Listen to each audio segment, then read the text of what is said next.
Yes, you are, Jesus.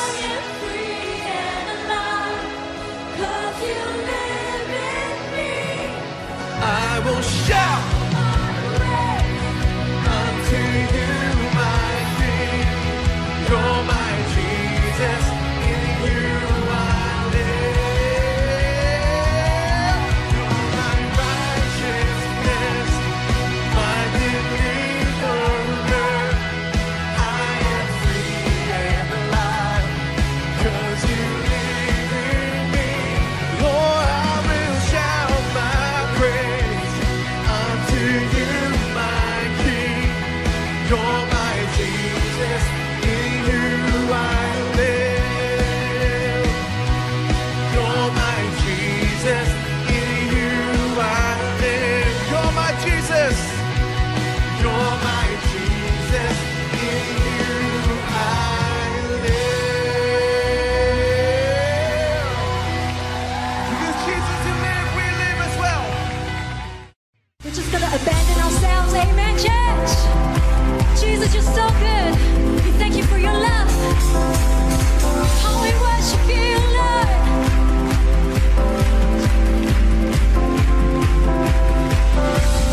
You shine a light into my night. You set my feet to dancing. Faith is rising as I look upon your grace. We sing Jesus. Jesus, your name, shattering chains. Shadows cannot resist your light. Oh Lord, you raise my soul from ashes into light. Pour out your grace like a flood. You fill my life with a glory. Your love changing my heart. Jesus, to you be all the glory. Whoa,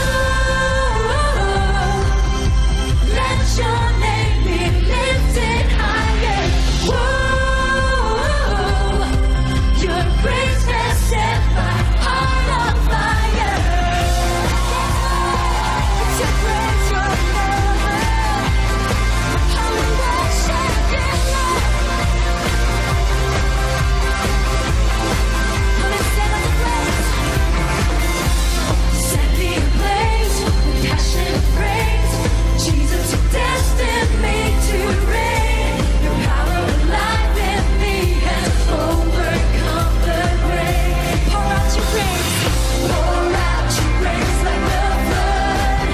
You fill my life with greater glory. Your love changing my heart. Jesus, to you be all the glory. We lift up your name. Let your name be lifted higher. Your grace has set us Lord. Let your name be lifted higher. Your grace has set. Pour out your grace upon us. Pour out your grace like a flood. You fill my life with greater glory. Your love changes my heart. Jesus, to you be all the glory. To you, Jesus.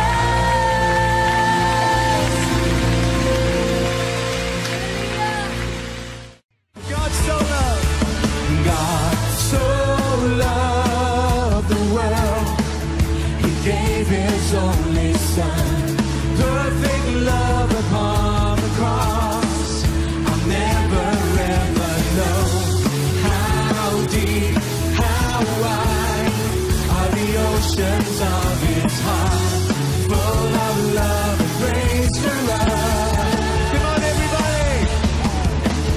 Freely forgiven we are, loved by the Savior we are, children of God, called to shout His name.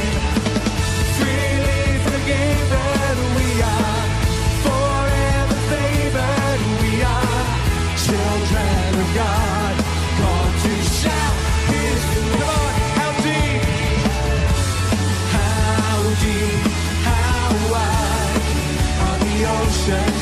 His heart, full of love and grace for us.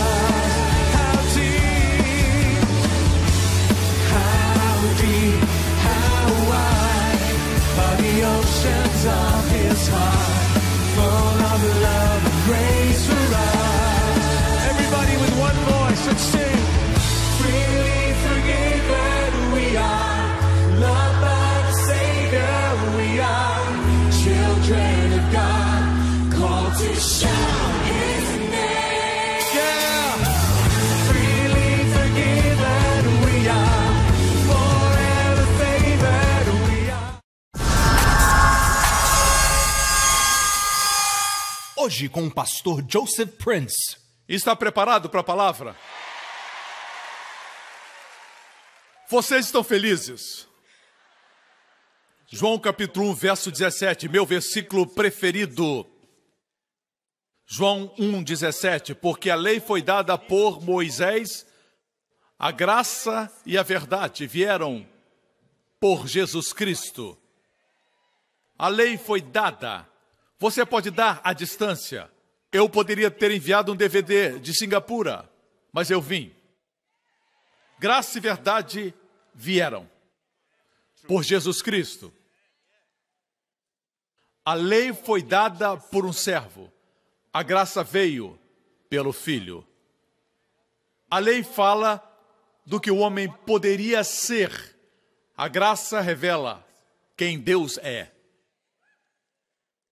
No primeiro milagre de Moisés, ele transformou água em sangue, resultando em morte. No primeiro milagre da graça, Jesus transforma água em vinho, resultando em vida e celebração. Sob a lei, Deus exige justiça do homem pecador. Mas sob a graça, Deus provê justiça como uma dádiva. Qual das duas você prefere? Eu sabia disso. Mas hoje estamos tão confusos que misturamos a lei com a graça. Um pouco de lei, um pouco de graça. Jesus disse que não podemos colocar novo vinho, graça em odres velhos. Porque o novo vinho fermentará e perderemos ambos. Sob a lei, Deus disse: eu não esquecerei das vossas transgressões e visitarei os seus pecados até a terceira e quarta geração. Sob a graça, Deus disse que será misericordioso com a sua injustiça e dos seus pecados Ele não se lembrará mais. Houve uma mudança. Houve uma mudança, igreja. E foi por causa de Jesus. Mas ainda estamos pregando a lei. Ainda estamos pregando que se você obedecer a Deus, Deus vai abençoar você. Se você desobedecer, Deus vai amaldiçoar. Isso parece correto, mas é muito perigoso. Muitos de nós não temos todas as coisas em nossas vidas corretas, mas somos abençoados. Eu e o Joe podemos testificar disso. É chamado favor não merecido de Deus. Amém? Quando Jesus pregou o sermão da montanha, Ele disse: ame os seus inimigos. Eu tenho problemas com amar meu vizinho. Quanto mais meus inimigos. Ele disse: se seu olho direito lhe faz pecar, arranca, joga fora. Se sua mão lhe faz pecar, corte. Você já viu alguma igreja fazer isso? A igreja seria um grande hospital de amputados. O que Jesus quis dizer? Ele apresentou a lei com seus padrões cristalinos. Os fariseus trouxeram a lei da forma que se podia praticar. Jesus disse: se você olhar para uma mulher e a desejar, já pecou. Os fariseus diziam que tinha que ser fisicamente. Assim, Jesus era um experto em demonstrar com a lei que não tem jeito para você, para que você sinta a necessidade dele. Amém? Ele não queria que você arrancasse seu olho e cortasse o seu braço. Pastor, o senhor tinha que ter vindo antes. Batam os bracinhos, todos juntos. Pelo menos ainda tem os olhos. Então, o que Jesus quis dizer? Se Jesus tivesse pregado o Sermão da Montanha e tivesse ficado lá na montanha, não teríamos esperança. Mas o rei do Sermão da Montanha desceu da montanha. E ele foi para onde estava a humanidade que lamentava, clamava e morria. E de alguma forma tinha um leproso que conseguiu se infiltrar na multidão. E Jesus encontrou aquele leproso e ele disse: Senhor, se o Senhor quiser, pode me tornar limpo. Não tinha como aquele padrão do Sermão do Monte o salvar. Jesus desceu para onde ele estava. E Jesus o tocou. Ele não era tocado há muitos anos. Ele não era abraçado por seus filhos. Ele não podia estar no lugar público. Ele era um leproso. Ele era alguém impuro. O leproso no lugar público tinha que gritar: impuro, impuro! E ali ele está diante de Jesus. E ele diz: se quiser, Senhor, o Senhor pode me limpar. Não duvidava que Jesus podia. Ele duvidava se ele queria. E Jesus estendeu sua mão e disse: eu quero te limpar. Seja purificado. Veja isso. Sob a lei, o leproso, o impuro, faria o puro impuro. Mas sob a graça, Jesus fez o impuro puro. Sob a lei, o pecado é contagioso. Sob a graça, a justiça e a bondade de Deus são contagiosas. Não precisamos temer que estar sob a graça vai produzir licenciosidade. Porque a Bíblia diz claramente, Romanos 6,14, veja aqui, porque o pecado não terá domínio sobre vós, pois não estáis debaixo da lei, mas debaixo da graça. Mas o que temos crido é que quando estamos sob a graça, o pecado tem domínio sobre nós. Temos sido enganados pelo inimigo. A Bíblia, de forma clara, diz que quando estamos sob a graça e não sob a lei, o pecado não tem domínio sobre nós. A palavra pecado aqui é substantivo. Você pode substituir por Satanás, não terá domínio. Enfermidade não terá domínio. Pobreza não terá domínio sobre você. Quando? Quando você não está sob a lei, mas sob a graça. Essa ideia de que quando as pessoas estão sob a graça, causa licenciosidade, vem do poço do inferno. Você não pode estar sob a água e não se molhar. Você não pode estar sob a graça e não ser santo. Veja, o ministério de Joel traz as pessoas para dentro da graça de Deus. Você nem percebeu que foi lançado na graça de Deus.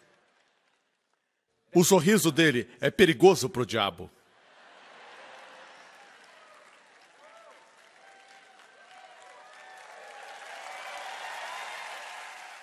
Sempre existe gente que diz: mas pastor Prince, o senhor tem que pregar mais sobre o arrependimento. Dizem para o Joe: você tem que pregar mais sobre o arrependimento.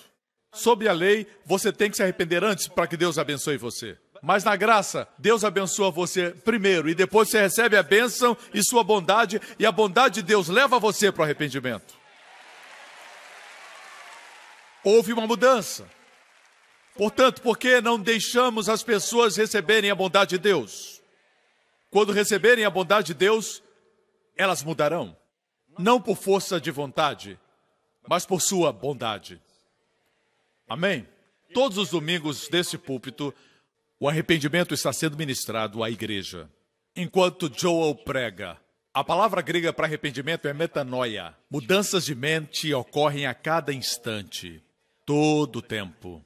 O arrependimento não é bater no peito gritando: Jesus, Jesus, no altar. Você entende? Você pode fazer tudo isso e sair do mesmo jeito. Porque você não viu algo que mudasse sua vida. Mas todas as vezes você escuta a palavra de Deus, você escuta as boas novas, você escuta quão maravilhoso Deus é, e que seus planos para a sua vida são bons planos e não maus, e como Deus está do seu lado, sua mente começa a ser mudada. Porque o homem natural tem pensamentos duros com respeito a Deus. Seus pensamentos a respeito de Deus são legalistas e duros. Veja, a pregação de Joel é perigosa para o reino das trevas, bem como a minha. Amém. Deus está levantando ministros da justiça nesses dias.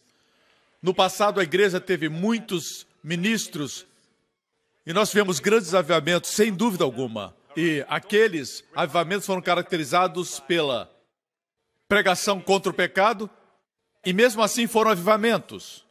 Não estou dizendo que não houve salvação nesses avivamentos, mas a Bíblia diz, 2 Coríntios 3, verso 9, veja aqui, porque se o ministério da condenação foi glorioso, Deus chama esses ministérios, ministérios da condenação, ministérios que enfatizam a pregação contra o pecado, Deus chama ministério de condenação. E Deus diz que eles foram gloriosos. Mas, veja isso, o ministério da justiça muito mais excederá em glória. Você ainda não viu nada. Deus está levantando ministérios de justiça em todo o mundo. Existe uma revolução da graça acontecendo. Você não se alegra de fazer parte disso?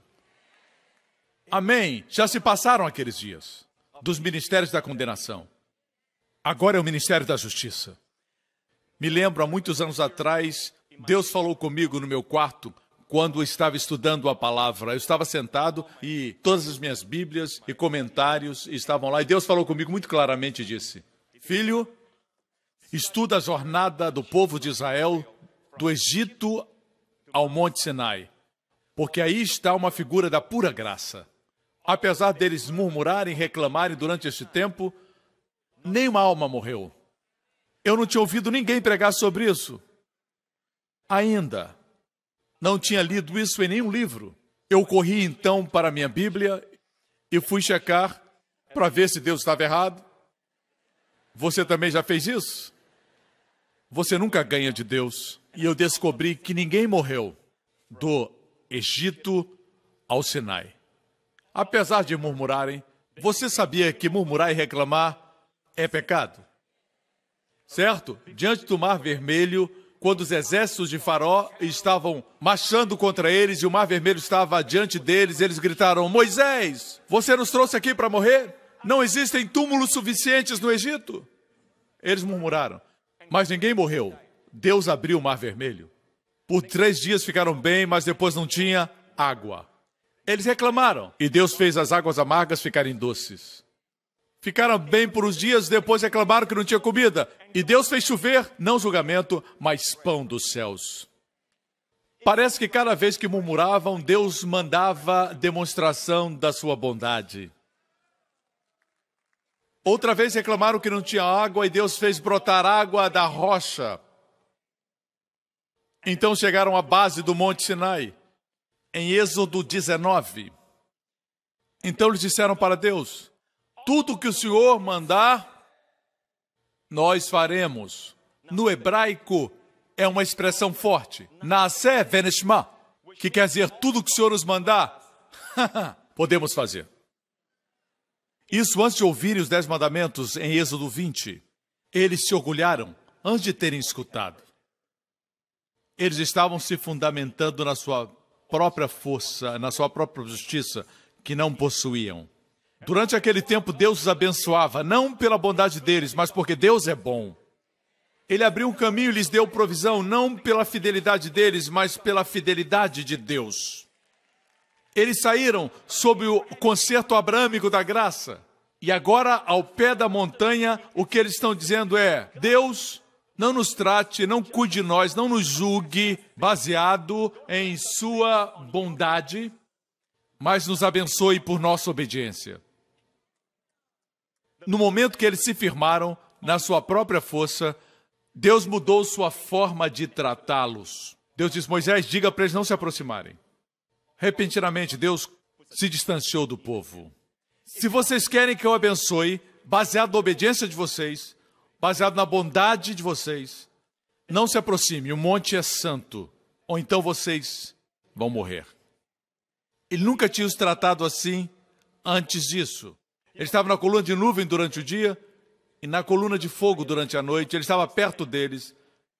Mas quando eles se firmaram na sua própria santidade, na sua própria justiça, que eles não possuíam, Deus disse: esse é o trato. Se querem a bênção baseada na obediência de vocês, não se aproximem. Mesmo o animal, se aproximar, morrerá. No capítulo seguinte, Deus lhes deu os 10 mandamentos. Deus não disse: se quebrarem um, serão culpados desse um que quebraram, mas se quebrarem um, são culpados de todos. Em outras palavras, se você não cometer adultério, mas roubar, Deus vê você como adúltero. É isso que significa. Ou seja, os 10 mandamentos são todo completo. Você sabe o que aconteceu depois?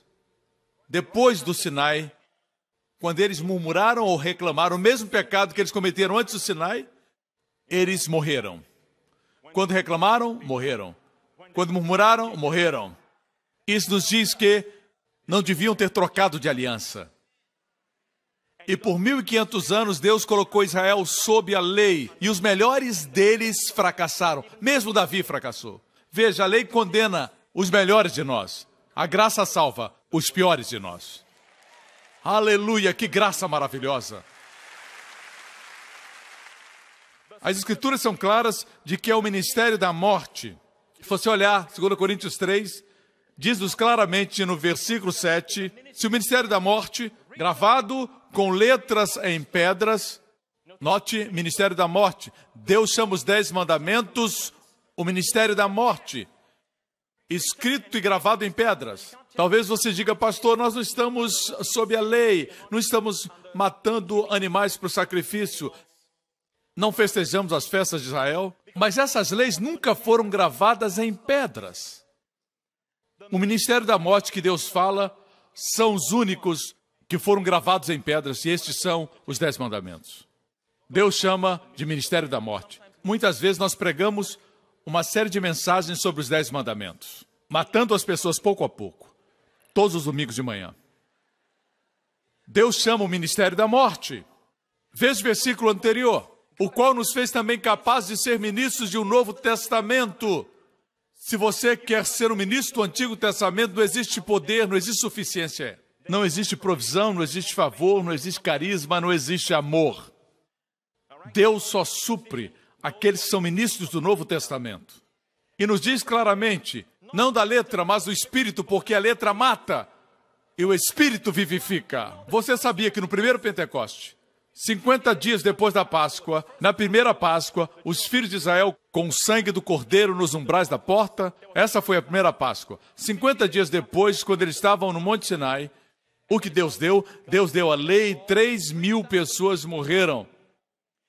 No Novo Testamento, quando se cumpriu o dia de Pentecoste, Deus deu, não a lei, mas o Espírito, no Monte Sião. E 3.000 foram salvos. A letra mata, mas a graça, o Espírito vivifica. Aleluia! Vamos mudar os nossos púlpitos do Monte Sinai para o Monte Sião. Estamos no monte errado. Deus se mudou de montanha e ainda estamos no Monte Sinai. É por isso que estamos abalados. Porque os que confiam no Senhor são como os montes de Sião. O novo concerto, jamais serão abalados. Não me entenda mal, a lei é santa, a lei é justa, mas não pode fazer você justo. A lei é inflexível, aí reside seu problema. É como um espelho. Quando você olha para o espelho, ele reflete a verdadeira e inflexível verdade. Se você se vê feio, o que eu nunca faço, se você se vê feio, não culpe o espelho. Não quebre o espelho, muitas vezes é só olhar e ele quebra. A lei somente revela quem você é. Ela não tem a capacidade de mudar você. A lei é santa, mas não pode fazer você santo. Se a lei se curvar, ela não é mais lei.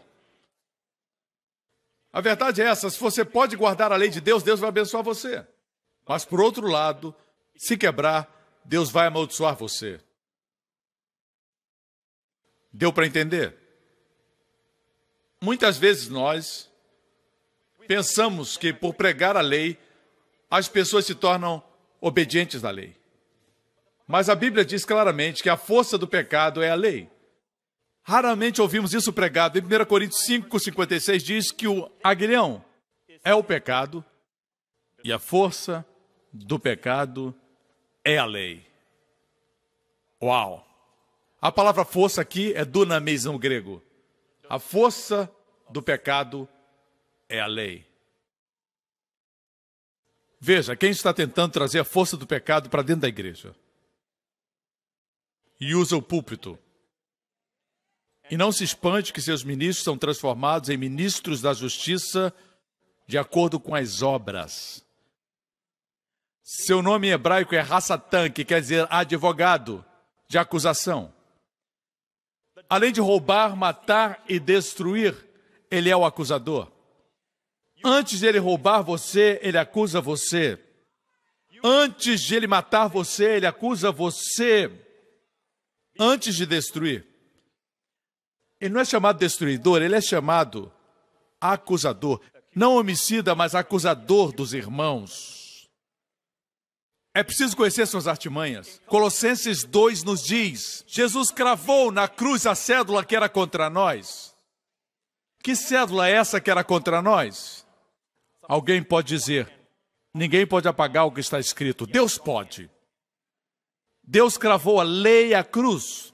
E o que diz o versículo seguinte? E despojando os principados e as potestades. Isso demonstra que o armamento, a arma do diabo é a lei. O diabo usa a lei para derrubar você. Ele diz que você não conseguiu fazer isso, não conseguiu fazer aquilo. Mesmo quando acerta, não foi suficiente. Quando faz errado, ele acusa. Quando você faz certo, ele diz que não foi suficiente. Quando Pedro conheceu Jesus, Jesus disse, vamos pescar. Certo? E Pedro passou a noite pescando e não pegou nada. E disse para o Senhor, segundo a tua palavra, lançarei as redes. Você é carpinteiro, eu sou pescador. Bem, se o senhor manda, vou lançar a rede. E ele lançou uma rede. E a rede se rompia porque o barco estava cheio de peixes. E ele reconheceu quem era Jesus, caiu aos pés de Jesus e disse, aparta de mim, eu sou homem pecador. Uma pergunta para você, o que aconteceu primeiro? A bondade de Deus ou o arrependimento de Pedro? É a bondade de Deus que nos leva ao arrependimento. Veja agora, Lucas 18 e 19. O Espírito Santo colocou essas duas histórias juntas, capítulos 18 e 19. Eu não acredito que estão em ordem cronológica, mas o Espírito Santo colocou esses dois textos em ordem divina. Lucas 18 fala do jovem rico, Lucas 19 fala de Zaqueu. Em Lucas 18, o jovem rico veio a Jesus e disse, o que devo fazer? O que devo fazer para herdar vida eterna? Ele estava enfatizando os seus feitos. Jesus deveria ter dado a ele uma resposta evangelística. Creia em mim e será salvo. Mas ele não fez isso. Jesus deu a ele a lei. Honra seu pai e sua mãe, não roubarás, não adulterarás. Você sabe o que fez aquele jovem? Ele diz, tudo isso eu já faço. Quando você se orgulha de cumprir a lei, Jesus sempre vem a você e diz, lhe falta uma coisa. Porque pela lei vem o conhecimento do pecado. Deus nunca deu a lei para justificar o homem. Deus deu a lei para que toda boca se cale e todo mundo seja culpado diante de Deus e reconheça a necessidade da graça. Jesus disse, uma coisa lhe falta. Vende tudo que você tem, dá ao pobre, vem e siga-me. Esse é o primeiro mandamento, não ter outro Deus, nem mesmo mamon, nem mesmo dinheiro. A Bíblia diz que o jovem foi triste. No capítulo seguinte, Zaqueu, Jesus veio a Jericó e a Bíblia diz que Zaqueu era pequeno e subiu numa árvore, era baixinho e subiu numa árvore. A resposta é sempre o madeiro. Ele olhou para baixo, Jesus olhou para cima e disse, Zaqueu, desce que hoje vou cear na sua casa. Uau! E todos começaram a murmurar porque Zaqueu era um coletor de impostos. Era um traidor da sua nação. E o escândalo da graça começa. Ele vai comer na casa de um pecador. Ele vai participar desse programa de TV secular. Desculpa, ele vai para a casa de Zaqueu.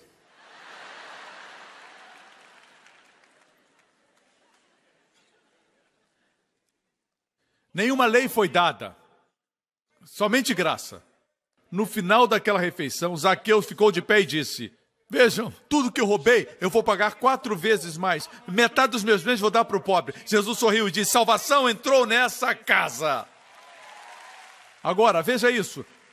Em Lucas 18, Jesus deu ao jovem rico a lei e ele não deu nem R$1 de oferta. Na graça, Jesus não deu nenhuma lei, somente graça. E a carteira de Zaqueu se abriu, sua casa foi aberta, tudo na vida de Zaqueu foi aberto. Eu sempre digo, quando minha esposa escuta a mensagem da graça, ela dá tudo que tem. Eu temo que um dia ela me dê de oferta. A graça faz você generoso. A graça abre o seu coração. Alguns pastores pensam que se pregarem a graça, as pessoas vão parar de ofertar. Mas isso não é verdade. Eles darão com a motivação correta. Não com medo da maldição, mas darão, porque a graça de Deus está sobre eles em abundância. Amém? Temos adicionado ao Evangelho. Isso é triste. Jesus morreu na cruz para nos dar a dádiva da justiça. Ele se tornou nosso pecado para que nós possamos nos tornar sua justiça. Ele foi amaldiçoado para sermos abençoados. Ele se fez pobre na cruz para que nós sejamos ricos. Ele vestiu a coroa de espinhos para que tenhamos a coroa da paz. Mas nós adicionamos ao Evangelho. É sempre Jesus mais alguma coisa. Jesus mais restituição. Vocês têm esse ensinamento aqui? Não nessa igreja. Essa igreja crê na graça, mas temos esse ensino aqui na América. Não basta ser salvo, você tem que pagar tudo aquilo que foi tirado. Se você era um ladrão, tem que pagar tudo que roubou. Isso é impossível. Imagina o ladrão na cruz. Quando Jesus foi pregado, o ladrão se virou para Jesus e disse, lembra-te de mim quando entrares no teu reino. E se Jesus dissesse para ele, você vai ter que fazer restituição? O ladrão diria, eu faria, Senhor, mas eu estou crucificado. Mas não foi assim que aconteceu. Ele disse, lembra-te de mim, hoje você vai estar comigo no paraíso. Aleluia! Ele fez tudo fácil, amigos. Glória ao seu santo nome. Seu maravilhoso nome, aleluia. Esse é o nosso Deus. Esse é o nosso Rei. Ele morreu por nós. Ele morreu por nós. Jesus é incrível. Nós queremos raciocinar como homens, mas na economia de Deus, Ele ama quando extraímos dele. Como na história de Marta e Maria. Quando Jesus veio para a casa de Marta, Marta foi para a cozinha e ela estava ocupada, mas Maria se sentou aos pés de Jesus. No costume oriental, o que Maria fez foi rude. O que Marta fez estava certo, socialmente, mas do ponto de vista de Deus, Ele queria que Maria estivesse exatamente onde estava, extraindo dele, ouvindo sua palavra. E Marta saiu e ela estava estressada, ela estava angustiada, estava nervosa. O senhor não se importa que minha irmã me deixe servindo sozinha? Ela culpou os dois. Culpou o Senhor e sua irmã. Quando você está estressado, você culpa todos, menos você. E Jesus olhou para ela e disse, Marta, Marta, você está preocupada e inquieta com muitas coisas. Todavia, só uma. Diga só uma. Você sabe por que Marta estava preocupada com muitas coisas? Porque não fez uma coisa que Maria fez. Muitos dizem que muitas coisas são necessárias, mas aqui diz só uma. Jesus disse, uma coisa é necessária. Maria escolheu a boa parte, e esta não lhe será tirada. Qual das irmãs fez Jesus se sentir como Deus? Marta, que viu seu cansaço humano e quis servi-lo, ou Maria, que recebeu e recebeu? Jesus tinha uma inesgotável plenitude por trás daquela aparência de cansaço. Porque ele veio não para ser servido, mas para servir. Quando ele estava cansado, no poço de Sicar, uma pecadora veio. Ela veio ao meio-dia porque ela queria evitar as mulheres que sempre estavam fazendo fofoca. pela manhã. Ela veio à tarde e Jesus estava lá. E a Bíblia diz que os discípulos foram para o McDonald's. E ela recebeu Jesus e ela foi embora. Ela extraiu dele, ela recebeu dele e depois foi. Agora ela não estava mais consciente dela mesma, mas estava consciente a respeito de Cristo e saiu dizendo para todo mundo: venham ver aquele que me disse tudo. Note que ela foi liberta dela mesma, porque ela recebeu de Jesus. Quando os discípulos voltaram com o lanche, eles obviamente viram que Jesus estava revigorado, estava bem, diferente de quando eles saíram. Parecia bem, revigorado. E perguntaram: será se alguém deu comida a ele? Veja, com Jesus, quando você extrai dele, ele fica revigorado. Quando você tira dele, é como se você o fizesse mais forte. Davi disse assim: o que darei ao Senhor por todos os benefícios que me tem dado? Você sabe como Deus se sente apreciado? Davi deu a resposta: o que darei ao Senhor por todos os seus benefícios? Tomarei o cálice da salvação. A resposta é tomar um pouco mais de Deus, amém? Deus ama quando você extrai dele. Pegue a sua cura, pegue sua provisão, pegue sua bondade, pegue. Então dê e dê e dê, porque se você não pegar, não vai ter nada para dar. Para o homem, horizontalmente, é melhor dar do que receber. Para Deus, na vertical, é melhor receber do que dar.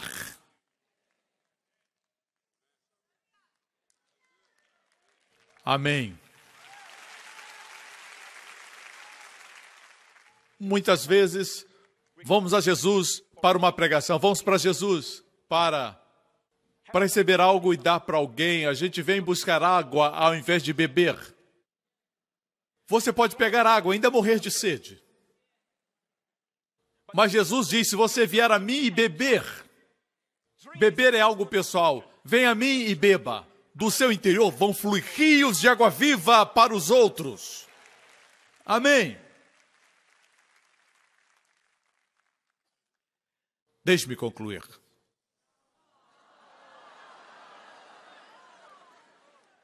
Benditos são os que pregam pouco,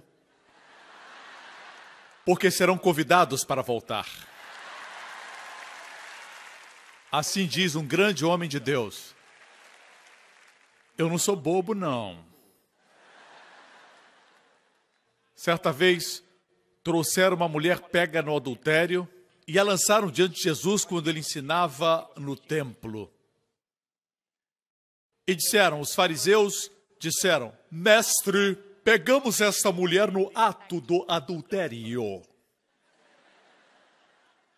Moisés, de acordo com a lei, diz que devem ser apedrejadas. O que o senhor diz? Se Jesus dissesse: não há apedrejem, está quebrando a lei de Moisés.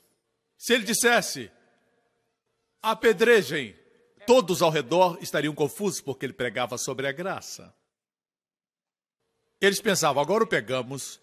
Jesus não falou nada, simplesmente se abaixou e com seu dedo escreveu na terra. O que isso significava? Na verdade, o solo ao redor do templo não era de terra, era de pedras de cobalto. Nós temos uma figura aqui, pedras de cobalto. Jesus escreveu na pedra.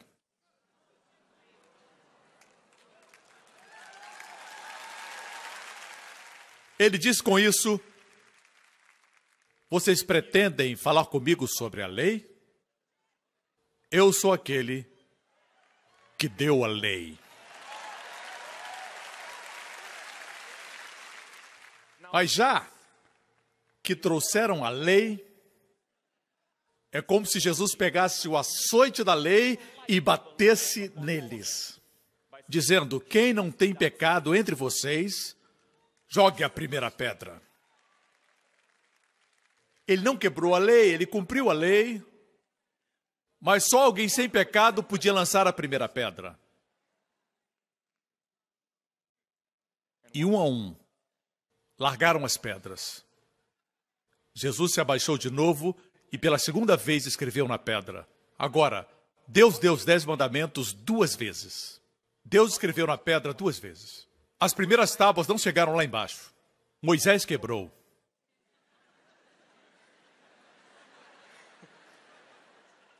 E Deus disse, Moisés, vem aqui. E ele subiu por mais 40 dias. E Deus deu novas tábuas. Mas dessa vez Deus disse, coloca debaixo do propiciatório na arca do concerto. A misericórdia está acima do juízo. É por isso que a Bíblia diz, quando você cai da graça, veja, a graça está acima da lei. Você cai da graça. E pela segunda vez, depois de dizer, os que não têm pecado, lancem a primeira pedra. Ele se ajoelhou pela segunda vez e escreveu. De forma simbólica, testificando que ele é o que deu a lei. Somente um não tinha pecado. E podia jogar a pedra naquele dia. E o seu nome é? Veja bem. Apedrejar aquela mulher, aquela moça. Os fariseus fariam isso, se eles pudessem. Mas eles não podiam. Jesus, por outro lado, podia, mas não fez. Aleluia! Esse é o nosso Deus! Esse é o nosso Salvador! A Bíblia nos diz que um a um eles saíram, acusados pela própria consciência.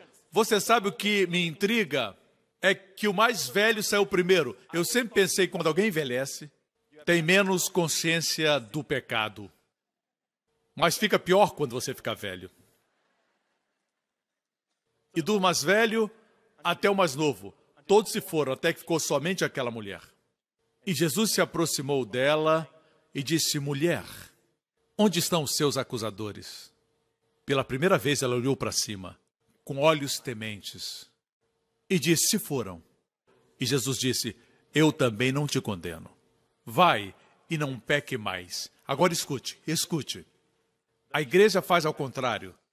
A igreja primeiro diz, vai e não peque mais. Então não vamos condenar você. Mas Jesus deu a dádiva da não condenação. Isso deu forças a ela para ir e não pecar mais. Se pregarmos a não condenação, as pessoas irão e terão poder para não pecar mais. Aleluia! Que Salvador! Eu creio que aquela mulher saiu com todo aquele peso tirado dos seus ombros. Jesus sorriu e disse, Pai, mais um para minha conta que eu vou pagar na cruz. Por quê? A razão porque não existe condenação para você e eu, por mais maravilhosa que seja essa verdade, não é porque Deus está sendo conivente com o pecado. Deus é santo, é 3 vezes santo. Ele é um Deus maravilhoso, mas Ele é um Deus santo.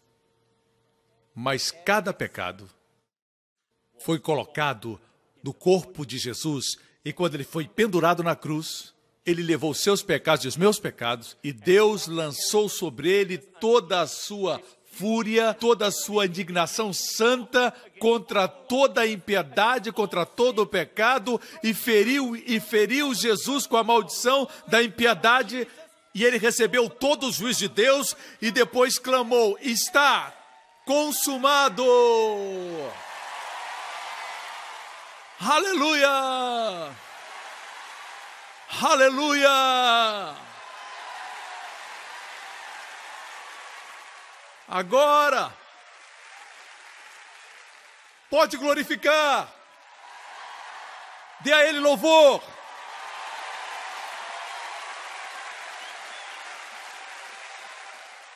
E agora, a razão porque não existe agora condenação para você e para mim, mesmo quando pecamos, não é porque Deus está mais suave, mas porque a santidade de Deus não pode punir o mesmo pecado 2 vezes. A lei da dupla incriminação. Quando você pecar, olhe para a cruz e diga, Senhor, obrigado que está pago. Se você não fizer isso, alguma coisa em você, seu DNA é inteligente, quando você se condena, é como se as células do seu corpo dissessem, ele quer se autocondenar e ferir, vamos criar uma enfermidade. Doenças psicossomáticas, doenças no sistema imunológico. As pessoas não são enfermas hoje por causa do pecado. O pecado já foi tratado. São enfermas por causa da condenação. Condenação mata. Quando você pecar, tire os seus olhos de você mesmo, olhe para a cruz e diga: Senhor, lá está o meu julgamento, lá está o meu juízo. E as células do seu corpo vão dizer: fiquem em paz, relaxem. O preço já foi pago, está consumado. Está consumado, aleluia. Tudo está bem. E você vai experimentar a plenitude, a vida e a saúde. Que Salvador! The dying thief rejoiced to see that fountain in his day. And there may I, though vile as he, wash all my sins away. Wash all my sins away. Wash all my sins away. And then may I, though vile as he, wash all my sins away. There is a fountain filled with blood drawn from Emmanuel's veins, and sinners plunge beneath that flood, lose all their guilty stains, lose all their guilty stains, all, lose all the guilty stains. And sinners plunge beneath.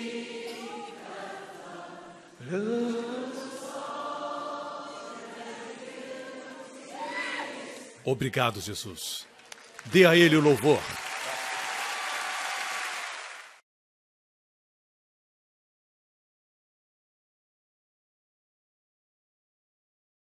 Obrigado por sintonizar no programa de hoje. Esperamos que tenha sido uma bênção para a sua vida. Para mais informações sobre o programa da Igreja New Creation, acesse o site ncctv.org.sg. Lá você poderá se inscrever para receber um devocional diário do pastor Joseph Prince. Seja incentivado e fortalecido todos os dias e saiba o quanto Deus lhe ama através desses devocionais. Acreditamos que o seu dízimo pertence à igreja que você frequenta e oramos para que você seja grandemente abençoado, altamente favorecido e profundamente amado.